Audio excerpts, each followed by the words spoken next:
पुण्यामधील भावे हायस्कूल जवळ एका मध्यधुंद कार चालकानं एमपीएससीच्या 12 विद्यार्थ्यांना उडवले। हे विद्यार्थी टपरीवरती चहा पीत होते।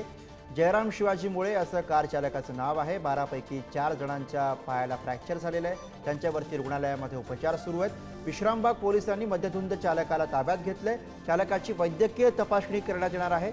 या अपघाताचं सीसीटीव्ही फुटेज आता समोर आलेलं आहे।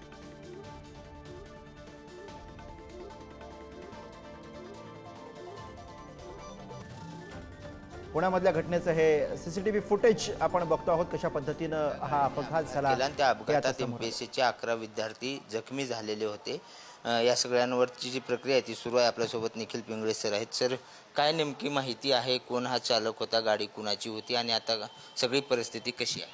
साधारणपणे 5:30 पावणे 6च्या सुमारासची ही घटना आहे।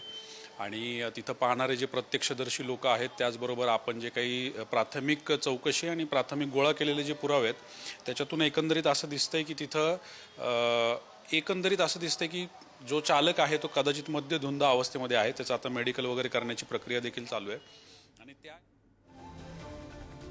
तर हे फुटेज आपल्या समोर आहे। पुण्यामध्ये एमपीएससीच्या 12 विद्यार्थ्यांना उडवलं तेव्हाची ही दृश्य आहेत। हा मध्यधुंद कार चालक या ठिकाणी चहाच्या टपरीवरती जे विद्यार्थी चहा पिण्यासाठी थांबलेले होते त्यांना उडवून पुढे जाताना दिसतोय।